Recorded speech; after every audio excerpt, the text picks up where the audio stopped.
My name is Lindsay Sanchez. I am the Director of Marketing over at Chicago Title. Today we're going to talk about Inman. We were kind of chit-chatting about that right before. Hello, welcome. So Inman is, has anyone attended Inman before? Yeah, you have, yes. So Inman is a real estate conference. It is specifically more towards tech and real estate marketing trends. So that is kind of the focus of today's presentation. You're going to see some different themes throughout the presentation. But basically, we went for 2.5 days, sat in all the sessions, and each session is about 15-20 minutes, so they're super short. And so we got to sit throughout the sessions, find the information that was valuable, that was good to our market, and then we took all the notes, brought it back, and I compiled it into an hour-long presentation here.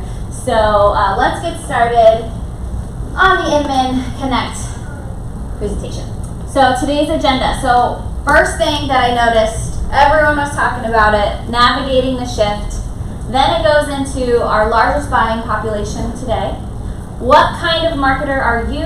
Digital marketing trends, and then tech and resources. So there is a thing called Tech Alley, Expo Hall throughout the conference, and basically it's just booths, right? So a bunch of vendors with different new apps and new software programs, and walked through it and kind of found which ones I thought would be best to bring back and share with you guys. So I've got a couple of those to share.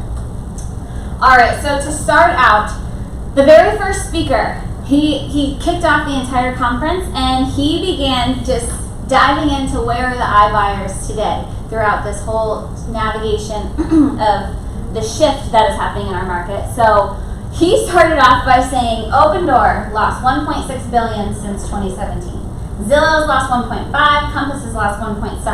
So that kind of kicked things off, and everyone was like clapping, and they're like, yeah, like so happy to hear the iBuyers aren't doing well, right? But he did stop and pause and said, okay, well, these are really, really big companies. They've obviously got some sort of plan in place to combat this loss. So here are some of the things that these big iBuyer companies are doing. So you see here Opendoor, and they've started this in test markets, Austin, Houston, and Dallas, Fort Worth. And so basically what they'll do is they'll purchase the homes, it's exclusive to them, they hold on to it, and they sell it it's off MLS, and so it's almost like a FSBO, right? And so they're saying you can't find it anywhere else, you have to, grab it from us. And so that's one way that they're kind of combating that, and that you're seeing this with other iBuyer platforms as well. Another thing that some of these companies are doing, Zillow, they're taking a big chunk of commission share. So what they're doing is they're taking all these leads, they're giving them to their agents for free. So you could get a lead for free. Once that lead transacts and it closes, at that point you're giving part of your commission back to Zillow. About 35 to 40% is what you're giving back to Zillow. So that's another way that Zillow is making some change right now. They're putting $1.5 billion into their Premier Agent platform within the next 3 years, I believe it is. So they're putting a ton of money into some of those tech resources. Opendoor, you can see also they're following this smaller buying commission model, where you can see the most recent data that they had was from February of this year, and it was about 2.25. So these iBuyer platforms are definitely taking a percentage of that commission and taking away from the agent. But with that being said, he mentioned technology doesn't sell houses, agents do. So yes, there's these big brands and they have all the tech, but as this is one of the biggest purchases anyone can make in their lifetime. So when they are looking to buy a home, they want to connect with a human, right? They don't necessarily want to just be another number and another name in the computer system. Like, they want to have a relationship with people. So this was kind of like, all right, we started off like saying, yeah, they're doing poorly, and then it came down and it was like, oh, but they have all these resources to kind of take from us and make more money. Hi, welcome. And then he kind of said, well, it's okay though, because people are still looking for agents. He used this chart here to show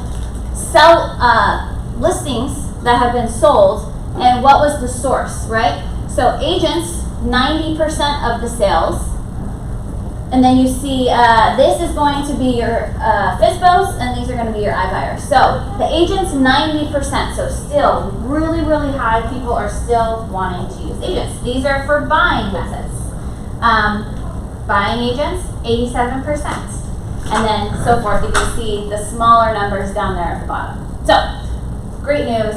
People are still wanting to use agents. Navigating this shift right now. So this data came directly from us. So every first of the month, if you aren't aware, Chicago Title puts out these numbers comparing current data market trends to a year ago. And we do it per city, just so you guys know. So this right here is all of Maricopa County. This is single family residences, so it doesn't include townhomes, condos, etc. But we do this per city. So if at any point you're like, okay, I specialize in Scottsdale, or I specialize in Tempe, or whatever area that is, you can ask us for that. We have one for East Valley as a whole. We have one for West Valley as a whole. We have one for luxury too. But anyway, so here you can see with some of these numbers, there's a 166% increase in inventory, 11% increase in price, 6 days longer on the market, and 36% less in sales. So how are we navigating this shift? Well, one thing here that I've actually heard this, a few speakers say this, create your own headline. And this really, I was attracted to this saying because one of the guys mentioned that right now the news is not always the most positive, right? And so there's kind of fear tactics of, oh, well, prices are going up, interest rates are going up, don't buy, whatever it is. But you can spin that. You can create your own headline. You could say, well, listings are sitting, I think it's like 31 days on average right now. So what does that mean for you? Well, good news for you. Good news means there's not as many offers out there you have to compete with. You could probably go see a house more than just one time. You could probably go back and see it a second time before you seal the deal, right? So spin it and create your own headline with all the chaos and whatever's going on in our market and navigating that shift. Create your own headline and make it positive. There was a speaker, Cody Gibson. So he is a big agent out of Portland, Oregon. He's with, I believe, Keller Williams. And he actually has a team here in the Valley. But he came up with 6 steps to thrive in a shift. So the first one is tell the truth. So, and we kind of just talked about that a little bit. Hi, good morning. So with telling the truth, what he means by that is let the sellers know that, yeah, maybe your neighbor 6 months ago, this was their comps and this is what they were able to do, but this is not the same comps anymore. Making sure that they are aware of what today's market entails. So tell the truth and be as transparent as you possibly can. The next is no lead gets left behind. So he mentioned that over the last couple of years, we probably have had some luck in getting a lot of referral sources, right? So like a lot of referrals would come to us and we didn't have to do as much lead gen work. At this point, that's not necessarily the case. So making sure that every lead that comes in, that you're nurturing it, putting it in your drip campaigns or whatever system you have in place to nurture your leads, making sure they don't get left behind. He had mentioned that he actually had a lead that had recently closed. He'd been nurturing for 9 years. And I was like, whoa, that is a lot of time. But of course, you kind of have to weigh out what that cost is of nurturing that lead for 9 years and if it applies to you. But that was one of his steps here. This one sounds very over-ambitious, but make 1 listing appointment a day. That was what he said. Of course, that might not be possible, but you can try to at least make a connection to make 1 listing appointment a day. The next one, don't avoid the expireds, the canceled, and the FSBOs. I've heard a lot of our clients saying, this is like a group of people that we probably wouldn't touch. We probably wouldn't want to mess with those. It seems like a lot of work. Well, we at Chicago Title, every Friday morning, we put out a list of expired, cancels, and FSBOs, and we have their phone numbers and emails attached to that. So at any time, if that's something that you were interested in, you would connect with one of our sales executives. They'd be able to get you this list every week. So that is a step he mentioned. Next, your systems may need an overhaul. So what this means is how many systems do you have out there, CRMs, apps that you use, software, whatever, subscriptions that you pay for that you may not actually use? Or do they not even serve your business anymore? Maybe it served your business model 5-6 years ago, but it doesn't serve the same business model today. Take a look at the systems you have in place and see if you can reduce them or replace them. Next is to double down on your database and triple the touch. So making sure that you are staying in front of them, and staying in front of them almost double as what you normally would. Make sure you're in front of them on social media, hit them from different avenues, text message, email, whatever that looks like. Making sure that they remember that you are in real estate, because there's a lot of times where I'll see someone will tell me a story and they'll be like, yeah, you know, I connected with so-and-so at the grocery store, and the first thing they said was, oh, are you still in real estate? And it's like, okay, that's not a good sign if someone's saying that, right? They should know that you are in real estate. So making sure that you double down on that. All right. Next, he talked about how he personally gets more responses by staying in touch with these people. Well, right now, he's got about a 13% open rate on an email, but with a text message, it's about 91%. So that is a whole lot more. And I'll tell you that that's true to me, right? And maybe you think about that in your situation. I will open up pretty much every text message that I get. I don't open up every email that I get. I probably trash a good chunk of them. So try reaching out to people via text. This next one scares whatever out of me. I don't think I would be willing to try it, but he said with a spelling error, he has an increase of 41% open rate on the subject line. And I'm like, not my jam, but hey, if it works for some people, maybe it does. The next one might be more my speed. An emoji has an increased 56% open rate, and I've actually seen that to be true with us as well. Less is more. So, you know, you don't want to, if I were to open up something and I just saw paragraphs of words, I'm like, whew, I don't think I'm going to read all this.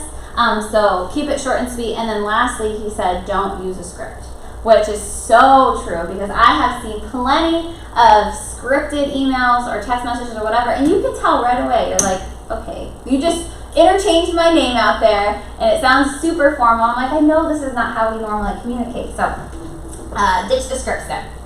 The next piece that I'm going to go into is our current biggest, our largest buying demographic here in Phoenix. Do you guys know what that might be? Millennials? Good. Yes. Every time I've asked this, people think age, but it's actually our Hispanic population. So you're on the right track, but talking about our ethnicity here. So as of now, 42.6% of the Phoenix population is Hispanic or Latino per the U.S. Census in 2021. Their buying power in Arizona is expected to hit an all-time high of $57.3 billion. Welcome. Phoenix is ranked the number 6 largest city for the Hispanic population with more than 716,000 residents. This was taken in 2021, so it's probably increased since then. And then lastly, $1.9 trillion is the United States buying population that is expected to reach by the end of next year. There were 3 different breakout sessions. So there's always at Inman, there's the main stage where the big guys come out and talk. And then they have breakout sessions in the afternoon. There was 3 different breakout sessions dedicated to Hispanic buying culture. And that to me was like, okay, this is important. If we have 3 different sessions dedicated to this, this is something that I want to sit in on, and I want to make sure that we understand, especially knowing that in Phoenix, that is our largest buying population right now. So the speaker started going into, well, what is the culture of a Hispanic buyer? Well, 1, family first. And family first doesn't just mean who's living in the household. It means everyone. It means grandparents, aunts, uncles, cousins, all the extended family as a whole. So getting to understand what that family dynamic is like, and making sure that you, when you are selling this home / the lifestyle that you're selling for them, that you're incorporating everyone that is a part of that community for them. And the second is pride of ownership. So a lot of the Hispanic buyers right now, this might be the first time in the generation of their family that someone's been able to purchase a home. So it's very prideful for them. So making sure that you understand, if you are working with a Hispanic buyer, that that's what you're dealing with.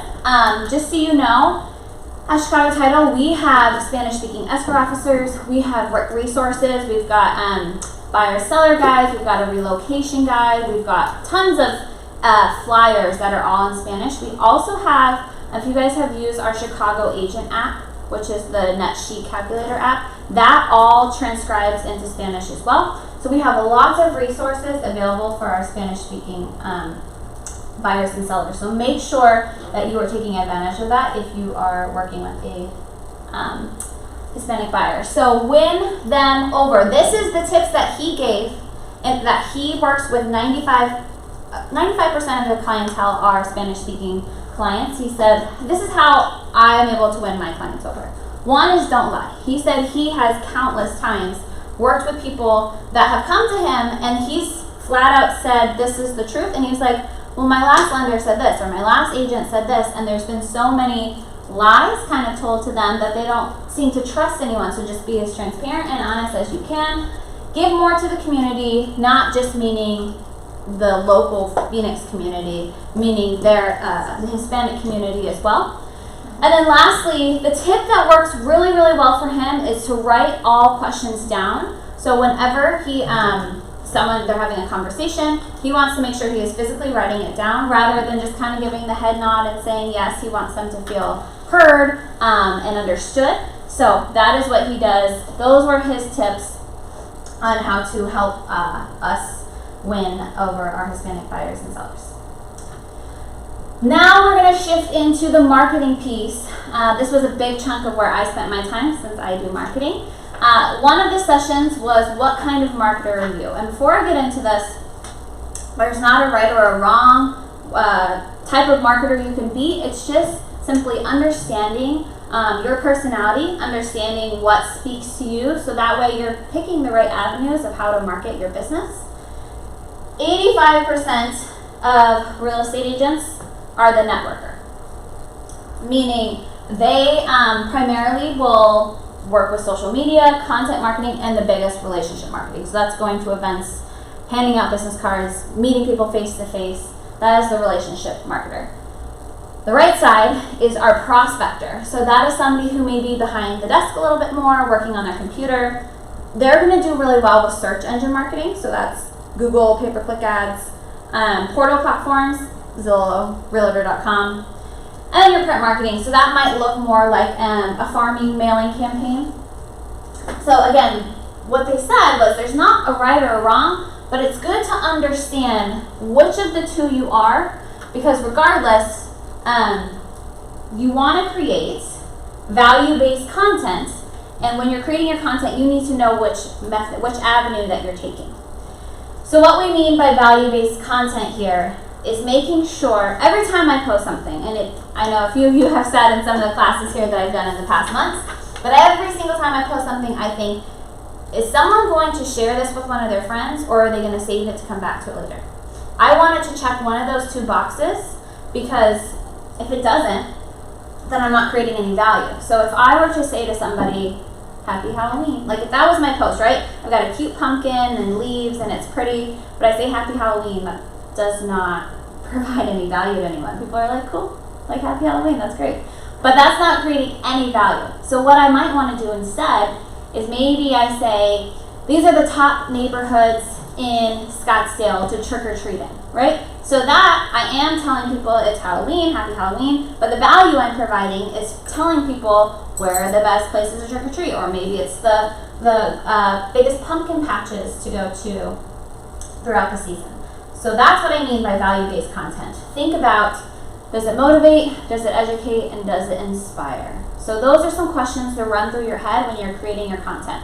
And when I say creating content, that might look like I said, a social media post. It might be a video, it might be an email, it might be a text, it might be a postcard. It could be any of those things. But whenever you're creating that content, this is what you want to think about.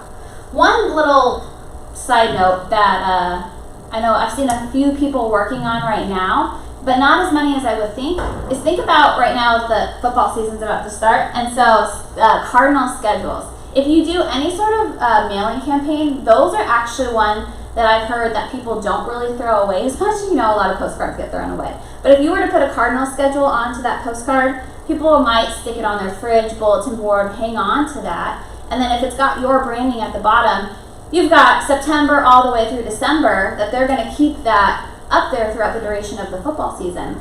So that might be a good piece of content that educates people. Did you know in 2022 it takes 21 to 24 touch points to get a client to trust you, which is huge, right? So 21 to 24 times you have to be in front of somebody in order to get them to somewhat trust you. This could be, like I said, this could be many avenues. It could be a text message, it could be social media, a direct message, whatever that looks like. But you have lots of opportunities to get in front of them because there are so many avenues. When you are posting content, this is what I want you to think about. And these are some tips in here. What does this say about my audience? Back to the example I gave about maybe the best neighborhoods to trick or treat in. If I were to post this, but my audience, let's say I work with a lot of retirement clients, people who are retiring, 55 plus communities, that might not necessarily be the best piece of content for them because their little ones are grown up and out of the house, and so they don't have to take the kids trick-or-treating. So think about, what does this say about my audience? Does this speak to them? Think about, what does this say about me and my business? Well, back to that same example. This, for me, if I were to say that, it shows that I know the neighborhoods around the valley. I am the expert in the community. So it does speak highly of my influence, I guess I'd say, in the Scottsdale community. How does this provide value? We talked about that, but that is one thing to keep asking yourself as you're creating your content. When you're creating your content, make sure you're not using words on the other end that people wouldn't understand. I see this so often throughout social media. Back to that market stats that I showed you where it had July 2021 versus 2022. We have some stats on there, one of them being months of supply. And I've seen a lot of people say, oh, months of supply is 3.2. The consumer has no idea what that means. They're like, cool, like I'm glad. 3.2 sounds like a great number, maybe. So you have to make sure that you're explaining what those words mean to them, and you have to kind of take your real estate hat off for a second, as if you don't know what some of the jargon is in real estate. So making sure that is clear. Track all questions that have been asked throughout the week and make content off of it. So this is really, if you're ever in a rut and you're like, oh, I don't know what to come up with, I don't know what to talk about, I don't know what's valuable. Well, this could be valuable if you, all the conversations you're having, maybe you're making little side notes, voice memos, whatever that looks like, track the questions that have been asked and make content on it. I do that with Chicago Title. The questions that we get asked most often, like one of them is like, okay, do mailing campaigns work? Do postcards and farming and all that stuff, does that actually even work? We hear that quite often when we sit down with agents, and so we started making videos about that, of best practices when you are doing something like that. And finally, share the good, the bad, and the ugly. So making sure that everything is not pretty and perfect, because it's not, and people will see right through that. Yeah, the market is a little bit crazy and weird and hectic right now. Slowing down a bit, so making sure that you're sharing the good, the bad, and the ugly of what that looks like to be authentic, so people can begin to trust you and you don't come off so salesy. The next theme that we saw throughout the conference is short form video. So I've come here before and I've definitely taught classes on Instagram Reels. We've done TikTok. So what does short form video look like? Well, it's usually something that's less than 60 seconds. It can be around 90 seconds as well. But 58% of viewers will watch the entirety of a video if it's less than 60 seconds long. We as consumers have been trained, we have been conditioned to want things really, really fast. So for me personally, I ordered a pair of shoes off Amazon on Sunday, and it said it wasn't going to get here until Wednesday, and I was like, 3 days? I have to wait 3 days to get these shoes, which, you know, asked me this 10 years ago, and that would have been amazing to get shoes in 3 days. But we want things fast. We want things now. We want Uber Eats like 10 minutes ago. We want all these things quickly. So that's the same thing with content, right? When we're consuming content, we want to get to the point as fast as we can. So 60 seconds or less is usually what we're aiming for.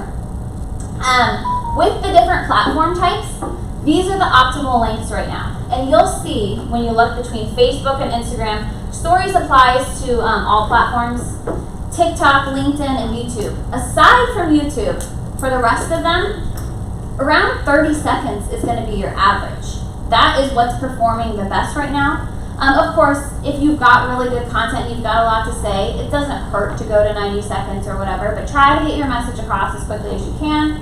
If you start to notice that you're at 3 minutes, well, 3 minutes might be pushing it for a short form video. That might be something you might want to put on YouTube.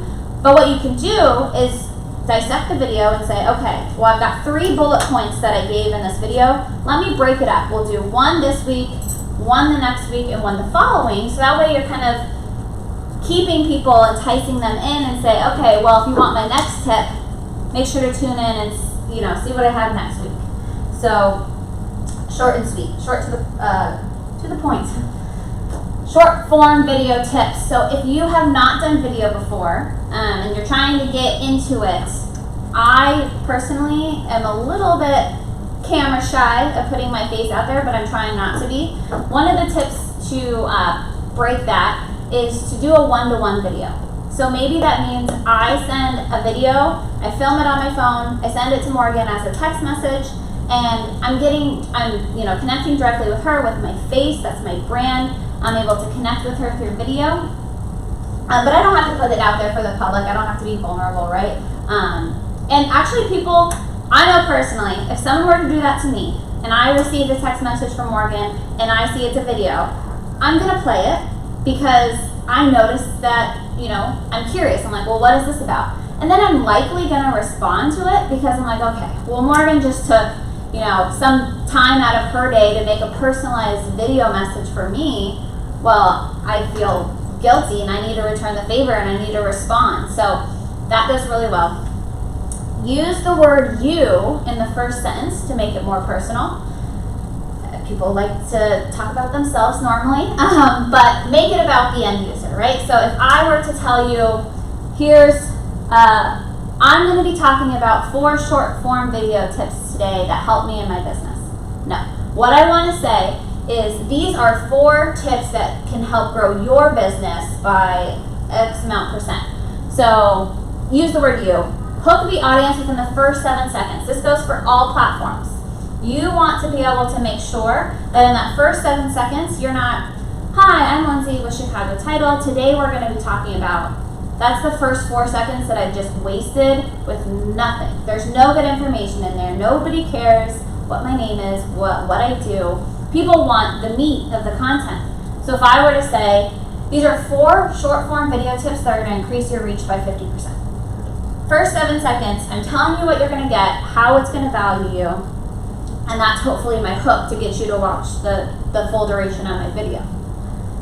Lastly, be a storyteller. So storytelling is doing really well in short form video, as well as tutorials. Those are doing super great, and just some tips. But storytelling is doing really well. I mean, I heard one agent that I was with yesterday, he was telling me about how he had this big plant in the front of his house, and the storm kind of shook it up a little bit. So he ended up tying it, and he was like, well, how am I going to get this out, without having to call someone and pay for it? He tied it, then he took the other end of the rope, tied it to his truck, and he just pulled it out with his car. He was like, oh, that was super easy. And I'm like, oh my gosh, this would have been so entertaining to watch in like a video if you just threw it up on social media. That's a storytelling, and it could provide value to some people because it maybe strikes some ideas on how to remove the plant from your front yard, but I think it also is very entertaining. So be a storyteller. The next piece that I heard a good amount was LinkedIn. So a lot of us kind of neglect LinkedIn, but it is actually in its golden years right now. So meaning it has 722 million members. That is a lot. It's not as much as Facebook or Instagram. Those do have over 1 billion. but LinkedIn is right up there. Has 15 times more content impression than job postings. So I think a lot of people think that LinkedIn is a recruiting platform. And it still is. I mean, people still use it for job hunting and finding their employees. But there's 15 times more content. Think like Facebook content, Instagram content, stuff like that. There's 15 times more content than job postings. Posts with images get double the engagement rate. So images, that's another point that shows that content is doing really, really well. Images are doing well. Because before, images on LinkedIn wasn't necessarily a thing. So we're doing well with that. And then the last one is my favorite stat here. One post on LinkedIn gets 10 times reach compared to Facebook. That's huge. And when I say that, I mean a Facebook business page. So if you're familiar with Facebook business pages, to get your content to be seen in front of a large audience, you typically have to pay. But with LinkedIn, it's organic, and you can get 10 times the reach than you would on Facebook. So with LinkedIn, what am I going to post? What do I do with LinkedIn? Well, blog posts. So think of this is actually called articles on LinkedIn. That's the technical term, is they call them articles. You can write your own articles on there. And just so you guys know, with articles now, people can subscribe, and you can say, okay, I'm going to put out an article bi-monthly on the first and third Monday of the month, right? And people can subscribe, so as soon as you publish your article, they'll get a notification and say, oh, Lindsay just posts, her article today, and people might want to read that. So blog posts do really well.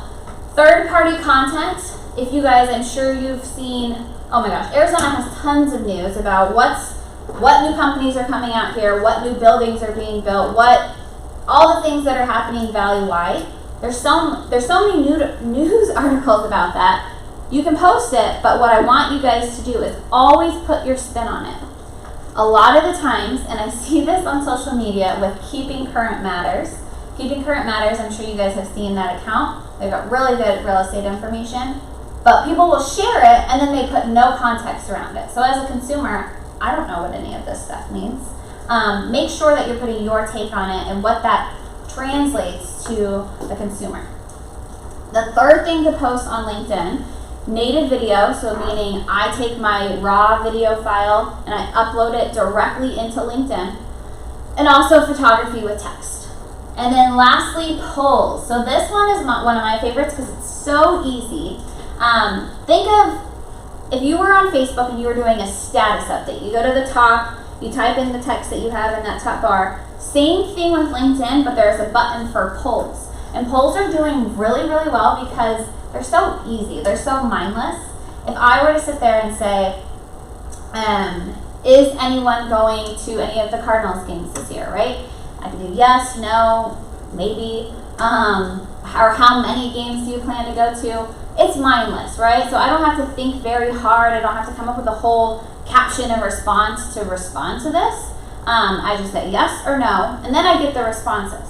And then let's say you were to say no, then I would say, oh, how come you don't plan to go? And it's like, oh, well, it's all the way in Glendale. I don't want to drive that far. And then you start to have a conversation and say, oh, where do you live right now? How are you living in this community? But the point being is it's really easy to be able to engage with somebody quickly and just have a conversation starter is what the polls do. And they get a lot of reach on LinkedIn too. You can set how long that you want them to stay up for. So if I want my poll to stay up for a week, if I want it to stay up for a day, I get to choose and I will be able to see all the responses. The next piece, 78% of all real estate searches begin on Google. So what this is implying here is that we all need Google business pages. If you do not have a Google business page, you are hindering your online presence. And just so you guys know, we are actually doing, so you know how we're here every single month on the 4th Wednesday of the month? Well, next month, this is what we're going to be talking about, is Google business pages. So if you don't have this set up, I highly recommend coming next month. Why do we need a Google business page? These are the reasons. The first, you can show up in Google's map searches. So right now, if I were to search Best pizza places around here. Well, all the pizza places that have a Google business page, on that map, there's going to be like a little red pin drop. You've probably seen that on a Google search. If I have a Google business page, I can have one of those red pin drops. If I don't, I will not be on the map. You can become a part of Google's 3-pack. So what that looks like is you have the map, right? When you search best pizza places around here, you have the map, and to the left of it, there are going to be 3 businesses that pop up. They feature 3 businesses based off of how well your SEO, how well your profile is complete. But you could be one of those 3. So that's something to think about. It builds trust with your customers. If I were to right now try to look for a mechanic online, where that's, you know, more of a service that I want to be able to trust a little bit more, I probably wouldn't go with somebody who didn't have a Google business presence. If all they had was a website, I might not go with them, because with the Google business page, I'm able to see all of their contact information. I'm able to see reviews and questions and answers and whatever. Builds trust with your customers. It increases your website traffic.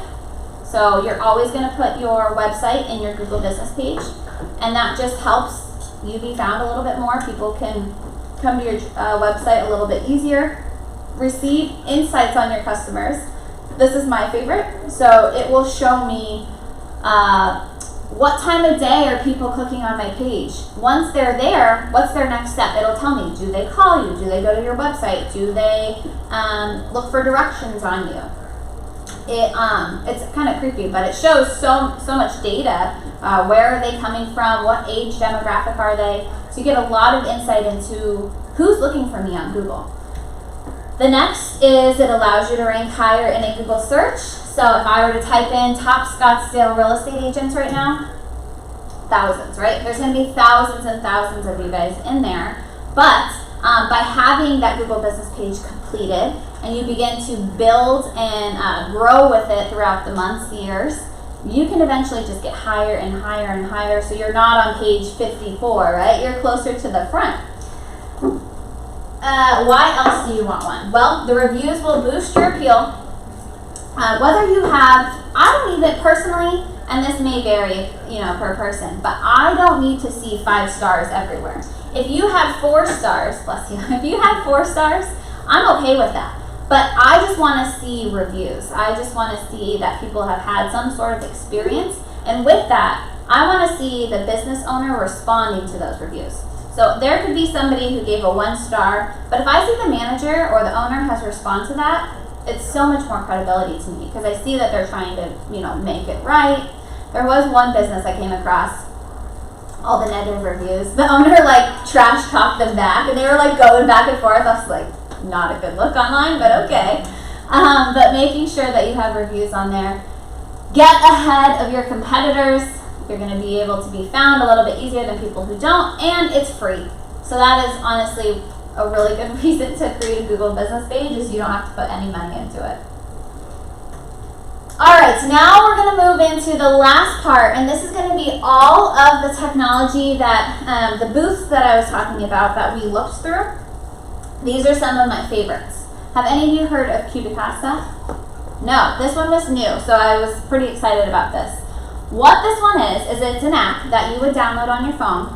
If I'm going to walk through a home, I can create a digital floor plan by scanning. I just turn my camera on and I'm videoing as I'm walking through the space. You want to make sure that you're kind of getting the floors, the baseboards. That's how it's going to be able to kind of draw it out. It's free up to 5,000 square feet. If you go 5,000 to 10,000, it's $10. So every 5,000 square foot increment, it's another $10. So if I were to have 12,000 square feet, it'd be $20. $15 for fixed furniture. So what that's going to look like is if I wanted to put in like a nook for your range, washer, dryer, dishwasher, that little space, that would be $15. $15 for a GLA PDF report. And then normally it takes 24 hours, but if you need it quicker, a 6-hour turnaround, it is $10. So this is one, it's brand new, so I would definitely take advantage of downloading this app now. and giving it a try. I mean, it's free. So that's one I thought was really cool. The next, Box Brownie, which I'm sure a lot of you have heard of. It has been around for a bit now. It is from Australia, actually. But one thing that's newer that they offer that I really liked was they do, you can see in this blue, interior and exterior or streetscape renderings. So if you were to have a buyer for a house that might be a tear down, you can, visualize and show them what it could look like, or even just a remodel. You can do that as well. And from what I've heard, I was teaching this class yesterday at a brokerage, and one of the gals, she said that she uses this quite often for virtual remodeling. She said all of the furniture in the images, they look very real. She's like, you could never tell that it's fake. So she had nothing but good things to say about it. But how this started out was basically like a photo editing company. So if I wanted to take an item out of my photo, I wanted to remove it, or day to dusk, you see that in a lot of MLS photos where it's sunny, but then all of a sudden you have like the sunset version of the photo. They do all that stuff. So they do a lot of little things, and they're about $1.80 a piece for each edit, super cheap. But some of the bigger things like virtual staging, you can see it gets a little bit more pricey, but overall, good deals. The next one, Rate My Agent. Have any of you heard of this? Okay, it is newer, I would say within the past year. So what this does is if you were to sign up with this, you would be able to have a online profile directly with this platform that houses all your reviews there. So your reviews that are left on Zillow, Realtor.com, Google, Facebook, wherever they are online, they house them all in one spot. From there, one of the cool things to do is so then I have this profile set up at, let's say, close, at the end of escrow. I ask people, my client, I say, hey, can you write me a review? If they were to leave it directly on my Rate My Agent profile, then it can spit out to other platforms. I don't want to give you false hope here, because when I started digging into it a little bit more and asking more questions, I was like, so like I can have this directly transcribed to a Google review, because Google reviews are huge. And he said, not necessarily. What it does is it creates an image of, it's going to pull the MLS image, an image of the house, and it's going to put the review on top of that. So it's going to have like the house in the background, and then overlay it with text with that review. And then you can post it to your Google posts, which I was like, not as cool as putting it into a Google review, but a Google post is probably the second coolest place it could be, because a lot of people don't use Google posts, and that's the second most important part of a Google business page, which we'll talk about next month. But having that transcribe over there is really, really cool. Rate My Agent. Next, Revaluate. So what Revaluate does is it is a property research platform where you can upload a Excel spreadsheet, a list, and it will tell you out of those people who are likely to move based off predictive analytics. If a score raises higher than an 80, you will get a notification, and they're considered likely to move, and it'll put them into your CRM. There's like a dashboard that can integrate. I think this is a great platform if you wanted to use this on your own. We actually also have this at Chicago Title, and we are at Chicago Title able to pull phone numbers and emails for these people. So if we were to find someone who's likely to move and they scored over an 80 and you wanted to get their contact information, we do have that. And at any time, if you're interested in that, connect with one of our sales executives and they can pull that list for you. This is really great. Let's say you wanted to farm DC Ranch. Obviously, DC Ranch is huge, right? So I'm not going to send a postcard to thousands and thousands of people, because that would be really expensive. So what I might want to do is find out who's likely to move there, and then I can narrow that in, cut my costs quite a bit, and focus it on a particular group. Addressable. This one also been around for a bit, but I have never seen the robot that does this. So these are going to be handwritten cards which I know me personally, if I were to get a handwritten piece of mail versus a printed piece of mail, I'm gonna be more likely to open it. What I liked about this one, because there's a handful of these companies out there. What I liked about this is they're actually, when you watch the robot do the cursive and it's writing like it's a hand, there's like smudge marks kind of with ink, if that's natural, right? If I naturally would, maybe with my hands, smudge it slightly. There's a little bit of like human error with it. And also when you feel it, when it's all done, there's the bumps from like a pen being written on a piece of paper, whereas a lot of the companies, they just print it out like on a piece of paper with the handwritten, text. But this one you can actually feel it like it was done with a pen, so it feels more authentic. One of the studies they did was to show, they asked participants, do you think this was done by a robot or a human? And most people could not tell the difference. So this is a really great idea, again, if you do handwritten letters to people, addressable. And again, there's great feedback with that one. And the last one I have here is reminder media, which is starting to become a little bit more popular here. So definitely get on this if this is something that's interesting to you. You're sending out bi-monthly magazines. They have different magazine types to choose from. They have home-related ones, health-related ones, sports-related ones. But basically, you brand it to yourself. So the cover is going to have your branding information. Throughout the magazine, there's tear-out cards. So let's say it's a health magazine. Well, I can have recipes within the inside. And when people tear those out, the recipes, the back might have all of my information. There's also a spot for you to put your listings in there. You just brand it to yourself, right? And so this will go out bi-monthly to a group that you decide to deliver to. It's a really good idea for past clients, your sphere that you want to continue to follow up with. It's kind of like a thank you gift, where you could say, I'm going to continue to stay in front of you so you remember me, but here's a nice magazine every other month. There is a 50 magazine minimum. So what you could do, if you're like, well, I don't have 50 people I want to send this to, you can send it to 40 people, and then they're gonna mail you the extra 10, and you can hand them out, as you please to whomever you'd like. But yeah, that is bi-monthly, and what it looks like is you go in online, you're gonna get an email, and it's gonna say your magazine design is due, and so you log into the platform, you pick out which type of magazine you want that month. You pick out which tear-out cards, you upload your branding if it's changed, your listings if they've changed, and then you hit submit, and then, again, your list is already uploaded in there, and it'll auto-send that out. So that was a really cool one, reminder media. And that's it.